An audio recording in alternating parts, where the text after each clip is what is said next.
शेतकऱ्यावरील अन्याय दूर झालाच पाहिजे, शेतकऱ्यावरील अन्याय दूर झालाच पाहिजे. वीज आमच्या हक्काची नाही कोणाच्या बापाची.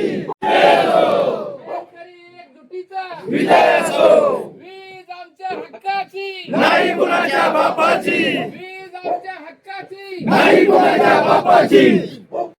विषय असा आहे की आमच्या उजनी बॅकवॉटरमध्ये आज आम्हाला कालपासून MSCBला असा GR आणि पत्र आलं कलेक्टरचं की बाबा उजनी बॅकवॉटरचे जे काही उचल पाणी करणारे जे काही सगळे शेतकऱ्यांच्या मोटरी, त्या मोटरीचे कनेक्शन फक्त 2 तास लाईट आम्हाला या ठिकाणी केलेली. आज आमचं जर बघितलं तर आज या उजनी बॅकवॉटरवर मध्ये जवळजवळ करमाळा तालुक्यातील जवळजवळ 20 ते 22 लाख टन ऊस असं उभा आहे. आणि मग अशा परिस्थितीमध्ये आता जुलै महिन्यामध्ये जर आमची कनेक्शन 2 तासावर जर आली तर आम्हाला उद्याच्याला कारखाना चालू व्हायला कमीत कमी ऑक्टोबर-नोव्हेंबर येणार. मग यावेळी जवळजवळ 4 महिन्यामध्ये आमचा ऊस आणि जी काही उभी पिकं आहेत ही सगळी जळून जाणार आहे. मग त्याच्यामुळं शासनाने हा जो जुलै महिन्यामध्ये जो निर्णय घेतला आहे तो अतिशय चुकीचा आहे, आमच्यावर अन्याय करणार आहे. आणि मग 2 तासामध्ये आम्ही साधं जनावराला पाणीसुद्धा तिथं पाजू शकणार नाही अशी परिस्थिती आज आहे. आज पावसाचे दिवस अजून डिसेंबरपर्यंत आहेत. शासनाने पाहिजे तर आता जर बघितलं तर तुम्ही इंद्रायणी नदी दुथडी भरून चाललेली, आज वरनं फ्लो चालू आहे, पुण्यामध्ये पाऊस चालू आहे आणि आज जवळजवळ 9 तारखेपर्यंत पावसाचा चांगला अंदाज आहे असं हवामान खात्याचा सुद्धा आम्हाला रिपोर्ट आहे. असं असताना सुद्धा आम्हाला कुठेही विश्वासात न घेता आज वास्तविक पाहता ह्या मीटिंग होऊन जिल्हा लेवलचे काही आमदार असतील, सर्व लोकप्रतिनिधी असतील आणि त्या ठिकाणी कलेक्टरला बोलवून वास्तविक पाहता सगळा आढावा घेऊन हा निर्णय घ्यायला अपेक्षित होतं.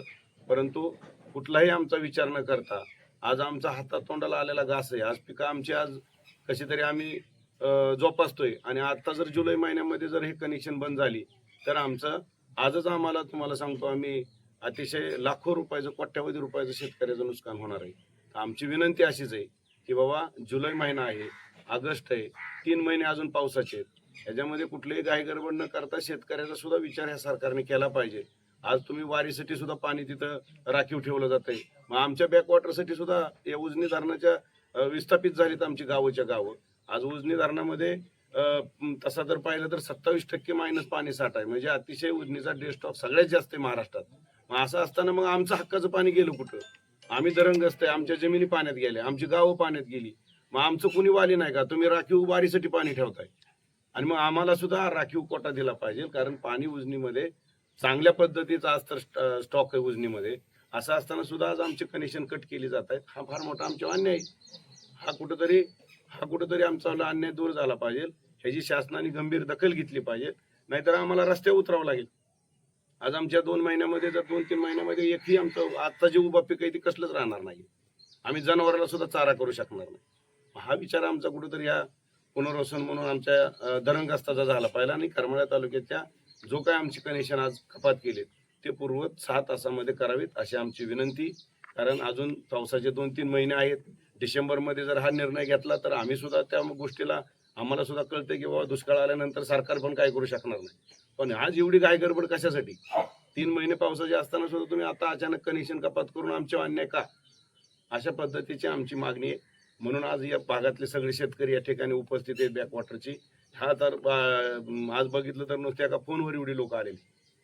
उद्याच्या ह्याचा उग्र रूप व्हायला काय उशीर लागणार नाही आणि हे उग्र रूप झालं तर फार मोठं आंदोलन आम्ही या ठिकाणी छानणार आहे. धरणग्रस्त सगळ्या तालुक्यामध्ये आम्ही वेळोवेळी मिटिंगा घेऊ आणि काही झालं तर तेही आम्हाला 10-15 दिवसात करावं लागेल, नाही तर ही जरी महिना गेला तरी आमच्या हाही पिकं सुद्धा जाणार आहे. यासाठी तुमचा पुढं नेते मंडळींकडं किंवा याच्यामध्ये आता ही आमच्या भागातली एक पश्चिम भागातली एक बैठक आहे. आम्ही यानंतर आमचे प्रतिनिधी संजय मामाकडे आम्ही पाठपुरावा करू. पालकमंत्र्याकडे आम्ही सगळं शिष्टमंडळ तयार करणार आहे. पालकमंत्र्याला देखील आम्ही गावगावचे लोक जाऊन भेटून कलेक्टरला पण आम्ही निवेदन देणार आहे. ह्या पद्धतीने आजची मिटिंगच आमच्या यासाठी की आता पुढची दिशा काय ठरवायची, लवकरात लवकर सरकारने याचा विचार करून हा आमचा तोडलेला वीज पुरवठा पूर्ववत करावा असं आम्ही तुमच्या माध्यमातून विनंती करतोय. आबा, आपण प्रत्येक वेळेस जर पाहिलं तर ज्या वेळेस उजनी धरण हे मायनस मध्ये जातं त्यावेळेस पहिल्यांदा वीज कनेक्शन जे आहे ते इकडच्या म्हणजे करमाळा तालुक्यातील जे उजनी धरणासाठी ज्या जागा दिलेल्या आहेत त्याच गावातील शेतकऱ्यांच्या कट केला जातात वीज पुरवठा. पहिली पुरवठा तुमच्यावरच चालते. आम्ही आज सातत्याने बघतोय की उजनी धरण झाल्यापासून जो काय उजनी धरण आमच्या तालुक्यामध्ये जिल्ह्यामध्ये असल्यामुळं कदाचित आमच्या अन्याय होतोय असं आम्हाला वाटतं. म्हणजे धरण आमचं, जमिनी आमच्या पाण्यात गेल्या आणि पहिल्यांदा एखादा निर्णय झाला की ती पहिला आमच्यावर येतोय, हे किती अन्यायकारक आहे.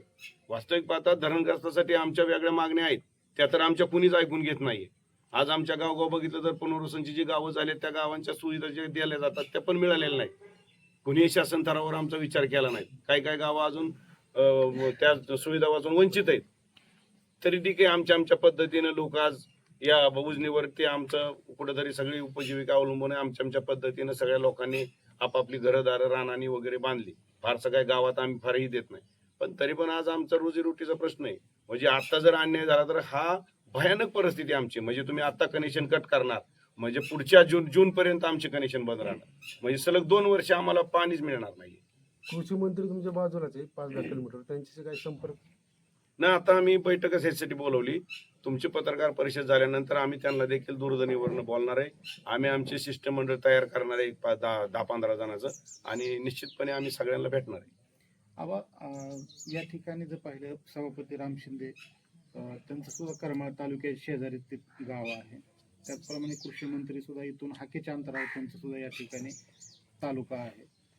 तसं जर पाहिलं तर या दोन्ही ठिकाणी जर म्हटलं तर 6 तास 8 तास अशा प्रकारे लाईटची व्यवस्था आहे, परंतु करमाळा तालुक्यालाच कुठेतरी 2 तास केली जाते. आम्ही लोकप्रतिनिधी तेच म्हणतोय की आम्हाला तेच अपेक्षा आहे की बाबा आम्ही बाकीच्या जिल्ह्याला लाईट तोडा किंवा त्यांना जर दिली आमचा अजिबात दुमत नाही. ते पण शेतकरीच आहे. शेवटी हा निर्णय घेत असताना काय नुसता करमाळ्यावरतीच घेणार आहे असं नाही. आज ना उद्या ते काय निर्णय होईल ते बघावं लागेल.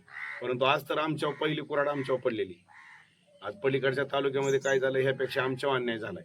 आमचं म्हणणं उजनी धरणातली जेवढे बॅकवॉटरचे शेतकरी आहेत यांचं कनेक्शन कपातच करू नये. 6 तास त्यांना लाईट ठेवावी. डिसेंबर पर्यंत शासनाने वाट बघावी. डिसेंबर नंतर कारखाने चालू झाले तर जिथं जिथं बाबा काय परिस्थिती जे वाईट आहे त्याचं ऊस आम्ही कारखान्याला गाळप करू. आणि जे काही शेतकरी त्याला 3 महिने मिळेल त्याला अल्टिमेट मिळेल की बाबा आपण आता पुढचं पीक करायला नको. पण आता शेतातले पिकं जळायला लागल्यानंतर ह्याचा आज फार मोठा अन्याय आहे ना. आम्हाला जर तशा सूचना दिल्या असत्या की बाबा तुम्ही पुढील पिकं करू नका, डिसेंबरमध्ये तुमचं कनेक्शन कपात होणार आहे, जुलैमध्ये पावसाळ्याच्या दिवसात कनेक्शन कपात होणं ही फार मोठा अन्याय आहे. म्हणजे आज पाऊस पडणार आहे असं पण म्हणताय तुम्ही, मग आजच आमच्या अन्याय का? डिसेंबरपर्यंत वाट बघावी सरकारने. डिसेंबरमध्ये पाऊस काळ सगळा आढावा आहे. आम्हाला बी कळतंय की बाबा काही संकेत आहेत हवामानाचे की दुष्काळजन्य परिस्थिती आहे, हे आम्हाला बी कळतंय. पण इतक्या लवकर आमच्यावरच गदा का? नेमकी आमचीच कनेक्शन कपात कशासाठी? आणि तो 27% मायनस आहे. 40% असताना 5 तास लाईट होती. बघा तुम्ही मागचा इतिहास. त्यावेळेस पवार साहेब म्हणले की उजनी धरणाच्या शेतकऱ्यांवर फार मोठा त्यांनी त्याग केलेला आहे. त्यांना 5 तास लाईट ठेवावी. आम्ही 5 तासामध्ये त्यावेळेस सुद्धा काही आमची पिकं नव्हती. भारतात जनावराला चारा करत होती, काही लोकांची हलकी पिकं होती. अशा परिस्थितीमध्ये हा निर्णय शासनाने बदलायला पाहिजे आणि उजनी धरणाच्या शेतकऱ्यांना 6 तास लाईट दिली पाहिजे. लोकप्रतिनिधींचं अपयश आहे काय? आता ह्याच्यामध्ये बघावं लागेल. आम्ही कोणावर टीका टिप्पणी करणार नाही. आज आमच्या अन्याय झालेला आहे. आज ह्याच्यामध्ये सगळी सहभागी होतील नाही होतील, पण आमचा तर लढा आम्ही चालू ठेवणार आहे. सगळ्याला हे भेटणार आहे. लोकप्रतिनिधींनी काय करावं, त्याने कोणाला यश अपयश हे बघायचं. आज आम्हाला काय राजकीय कोणावर भाष्य करायचं नाही. आज आमची उजनी धरणग्रस्त सगळी एकत्र राहिलेलो आहे आम्ही, आणि आमचं एकच म्हणणं आहे की आमची लाईट 6 तास पूर्वत करून द्यावी. मागील काही शेजारी इंदापूर तालुक्यात 6 तास चालू आहे, कर्जत तालुक्यात 6 तास चालू आहे. नेमकं करमाळ्यावर होते म्हणजे करमाळ्याचे लोकप्रतिनिधी अपयश आहे असं म्हणायचं. आता ह्याच्यामध्ये कुणाचा अपयश आहे माझ्यापेक्षा सगळ्या पब्लिकला कळतंय. आज ह्याच्यामध्ये आम्ही कुणाचा यश अपयशी बघणार नाहीये. वेळोवेळी आम्ही आमच्या भूमिका जाहीर केलेल्या आहेत. आदिनाथमध्ये असेल तुम्ही ज्या वेळेस काय भूमिका आम्ही आमची वस्तुस्थिती जाहीर केलेली. आज आम्हाला कोणाचं यश अपयश बघायचं नाही. आमच्या पद्धतीने आम्ही लढणार आहे. हा लढा काही इथंच थांबणार नाही. जो उजनी काढता शेतकरी तो पेटून उठल्याशिवाय राहणार नाही. लोकप्रतिनिधी म्हणून तुम्ही त्यांना भेटणार आहे का? 100% कोणाला भेटायचं असेल त्याला भेटू. आमचा लढा आम्ही चालू ठेवणार आहे. एकच आमचं ध्येय आहे की आमची लाईट पूर्ववत करावी. आबा ही परिस्थिती फक्त आजच उद्भवलेली नाही. ही दरवेळेस असा प्रॉब्लेम आला की आपल्याला करमाळ तालुक्याला हा फटका याचा बसत असतो. मग ह्याचं कायमस्वरूपी तोडगा काढला पाहिजे का बरं? ह्या उजनी धरणग्रस्तासाठी पाणी राखीव ठेवलेलं, आपण ते राखीव ठेवलेलं पाण्यासाठी सुद्धा वीज कापली जाते. हेच आमचं म्हणणं आहे. ह्याच्यासाठी ठोस निर्णय काय आमचं केला? एकच म्हणणं आहे की ह्याच्यावर कुणी बारीक विचार केला नाही. ह्याचं अनालिसिस केलं पाहिजे उजनी धरणाचं. आणि ह्याच्यामध्ये बाबा पाणी किती खरंच डे स्टॉक वस्तुस्थिती किती आहे, ह्यांचं खरंच उजनी धरणावरच्या शेतकरी किती पाणी उपसतात, उचल पाणी किती आहे, ह्याचं मोजमाप आहे. उजनं धरण होताना ह्याच्यामध्ये सगळं पाणी वाटप एकदा ठरलेलं आहे, पण ह्याच्यामध्ये कुणीही त्याच्या गांभीर्याने दखल घेतलेली नाही. आणि गांभीर्याने दखल घेण्यासारखी परिस्थिती पण आली नाही. आज आम्हाला ती परिस्थिती आली, आम्हाला ह्याच्या पुढे ते सुद्धा बघावं लागेल की बाबा उचल पाणी किती आहे, बारमाही पाणी परवानग्या किती आहेत. आज आमच्या उजनी धरणाच्या जे काही विस्थापित लोक झाले त्यांचे काय मागणी आहेत त्याच्यावर कुणीच विचार केलेला नाही. आता आम्हाला त्या सुद्धा गोष्टी बघावं लागतील की हक्काचं पाणी आमचं किती आहे. यासाठी न्यायालयीन लढावं लागेल असं आमचं म्हणणं निश्चितपणे आहे. न्यायालयात त्याशिवाय सुद्धा हा लढावं लागेल. आमच्याकडे तशी कारण हा डॉक्युमेंट सगळं आहेत. प्रशासन आहे, सगळं मन मानेल तसं कारभार करतायत एकमेकाच्या बोलण्यावर. कारण शेजारच्या तालुक्यामध्ये जिल्ह्यामध्ये वीज भरपूर आहे, 6 तास आहे, आणि करमाळ तालुक्यानं त्याग केलेल्या लोकांना 2 तास वर वीज येते. हे कुठंतरी विचार करण्यासारखी गोष्ट आहे. खरं तर या हे- संदर्भात हेच आपल्याला अन्याय काही आज ठोस निर्णय आम्हाला- घ्यावा लागेल. आमच्या भागातल्या लोकांचं तेच म्हणणं आहे की आज आम्ही सुद्धा आमचे पाहुणे रावळे पलीकडे राहतात, आम्ही सुद्धा त्या डिक्सळवरनं येत असताना आम्हाला पण सगळं जाणवतं. पण आम्ही काय म्हणतोय की आमच्यावर नाही, सगळ्याच उजनी धरणाच्या शेतकऱ्यांची जी उभा पिकं आहेत ती पिकं वाचवायची असतील तर तुम्हाला डिसेंबरपर्यंत वाट बघावी लागेल. आणि डिसेंबरपर्यंत शासनाने नंतर फारच दुष्काळाची परिस्थिती दिसली तर त्यानंतर शासनाने निर्णय घ्यावा. पण जुलैमध्ये आमच्या आज कनेक्शन कपात करू नयेत, आमच्यावर अन्याय होतोय आणि त्यासाठी आमची लाईट पूर्ववत करावी असं तुमच्या माध्यमातून आम्ही सगळ्याला सांगतो. काल म्हणजे उजनीचा पूल कुठेतरी खचलाय अशा प्रकारे कुणीतरी खोटी अफवा पसरवली होती. आता ह्याच्यामध्ये काय आहे की बऱ्याच अफवा तुम्ही जर बघितलं, आम्हाला कळालं, लगेच व्हॉट्सअपला आलं, आम्ही त्याच्यावर लगेच फोन केले, लगेच आम्ही व्हॉट्सअपला पण दुरुस्ती केली. पण आता कोडसाळ लोक असे असतात, त्याला कितपत महत्व द्यायचं आपण ठरवलं पाहिजे. आता तर एक व्हॉट्सअपला पण बातमी आली, आम्ही पत्रकार परिषद की लाईट पुन्हा 6 तास पूर्ववत झाली वगैरे. तर आता आम्हाला रोज आम्हाला कळतंय, पाक टायमिंग आमच्या व्हॉट्सअपला येतंय. आमची लोक रातचं 4ला झोपतच नाही, रातचं लाईट आली की खडखडून जागे होत्या. आणि आता जुलैमध्येच आमची जर अशी परिस्थिती झाली तर आमची भयानक हालत होणार आहे. पठ्ठ्यावधी शेतकऱ्याचं नुकसान होणार आहे, पठ्ठ्यावधी रुपयाचं. आज केळी तुम्हाला सांगतो काय आली आहे, ऊस आमच्या आज इतका आम्ही खर्च केला, एका एकराला 60-70 हजार रुपये खर्च आहे ऊसाचा. आणि तो ऊस डोळ्याचे कधी आमचं जळून जाणार आहे. जर तो कारखान्याला बी जाणार नाही, जनावराला बी जाणार नाही. हा कुठेतरी आमचा बी गांभीर्याने विचार झाला पाहिजे ना. आज आतापासून जुलै, ऑगस्ट, सप्टेंबर 3 महिने पावसाचे असताना हा आमच्या अन्याय आहे. करमाळा तालुक्यातील साधारणतः अशा किती गावांवर परिस्थिती ओढावलेली आहे? 28 का 30 गावं तर आमची उजनीच्या पाण्यामध्येच गेलेले. पण उचल पाणी जे गेलेलं आहे उजनीचं ते करमाळा तालुक्यामध्ये पाक तुम्हाला सांगतो, दहीगाववरनं बरेच उपसा सिंचन आहेत. बऱ्याच लोकांनी कितूर असेल, पारेवाडी असेल, आमच्या भागातनं पाईपलाईन जवळजवळ 30-40 हजार फूट पाईपलाईन आहेत लोकांची. म्हणजे सावडी इकडं पाक कुंभेसपर्यंत लोकांनी उचल पाणी केलेलं आहे. ह्या सगळ्या लोकांचं तुम्हाला सांगतो अतिशय फार मोठं नुकसान आहे. त्यांना तर पर्यायी व्यवस्था पण नाहीये. आपण जे हा आता लढा उभा करण्याचा प्रयत्न करताय, या अनुषंगाने शासन प्रशासन आता त्यांनी जो निर्णय घेतलाय हा बदलण्यासाठी तयार होईल? निश्चितपणे मला वाटतं की बाबा हा जा गंभीर विचार होईल, कारण जुलैमध्ये कनेक्शन कट करून कुणालाही साध्य होणार नाही. आज बघितलं तर आम्ही ज्या पद्धतीने पाणी उपस्थिती फार नगण्य आहे. आज खाली पाणी नदीत सोडलं, कॅनलला सोडलं तरच पाण्याची पातळी घटती, असा आमचा आतापर्यंतचा अनुभव आहे. पण बॅकवॉटरच्या लोकांनी ज्या मोटरीने पाणी उपसलं जातं ती पाणी फार काय उपसलं जात नाही, कारण आमची एवढी सुद्धा पातळी खाली होत नाही. त्यामुळे फार काय मोठं नुकसान होणार नाही. पण डायरेक्ट आमच्यावर अन्याय नकोय. आज तुम्ही वारीसाठी पाणी राखीव ठेवणार आहे, बघा तुम्ही मायनस गेलं तरी तुम्ही वारीमध्ये पाणी सोडणार आहे. आज तिथं बंधारे फुलं आहेत, वास्तविक आता वारीला सुद्धा पाणी सोडलं नाही पाहिजे. तुम्ही त्या ठिकाणी वेगळी उपाययोजना शासनाने केली पाहिजे की त्याच्यामध्ये पाणी साठा आहे, त्याच्यामध्ये पाणी कमी वापरा, त्याची व्यवस्था केली तर पाणी वाचणार आहे. पण त्या नावाखाली तुम्ही प्रचंड पाणी सोडणार आणि आमची कनेक्शन मात्र आम्ही पाणी नुसतं बघत राहणार आणि आमच्या मोटरी बंद आहेत. हे किती अन्याय आमच्यावर. म्हणजे सगळं आम्हीच सोसायचं.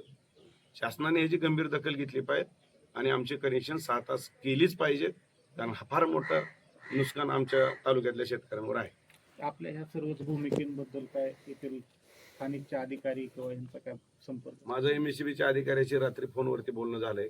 मी म्हणलं, ते म्हणलं बाबा तुम्ही नाही म्हणले, आम्हाला आदेश आलेला आहे, कलेक्टरने आम्हाला डायरेक्ट पत्र पाठवले, GR काढलेलं आहे आणि त्याच्यामुळे आम्ही त्या निर्णयाला स्टिकअप राहणार. या सर्वच बाबींमध्ये जसं आता आपण ह्या सर्व भूमिका सांगितल्या, त्या भूमिकांसंदर्भात ही पक्षीय पातळीवर असणार, सर्वपक्षीय का शेतकऱ्यांच्या संदर्भात ह्या सर्व भूमिका असणार? निश्चितपणे इथं कुठलेही गटतट राजकारण असेल त्यांनी बाजूला काढावं, सगळ्यांनी एकत्रितपणे यावं आणि ह्याच्यामध्ये संपूर्ण लढा या करमाळा तालुक्यातले जे काही नेते मंडळी यांनी एकत्र बसून हा निर्णय 100% जिल्हा लेवल असेल, पालकमंत्री असेल, बसून ह्याच्यामध्ये तोडगा काढावा. ह्याच्यामध्ये कुणी हे दावे करू नयेत. आज ही परिस्थिती अतिशय भयानक आहे आमच्या शेतकऱ्यांना आलेली. ह्याचा गांभीर्याने विचार शेतकऱ्याच्या दृष्टीने ह्या नेते मंडळींनी करावा, अशी त्यांना पण तुमच्या माध्यमातून आम्ही आवाहन करतो. सगळ्यांनी एकत्र यावं. आम्ही तर आमचा लढा चालू ठेवणार. ह्याच्यामध्ये कसं आहे की आता ही परिस्थिती कधी आली, आता गेल्या वर्षी ह्या दिवसात 75% धरण भरलं होतं. ही परिस्थिती उद्भवल्यानंतरच आम्हाला ह्या गोष्टी तुम्हाला सांगतो आपल्याला त्या चर्चेमध्ये येत आहेत. पण ज्यावेळेस अडचणच नसेल त्यावेळेस चर्चा करायची काही कारण येत नाही ना.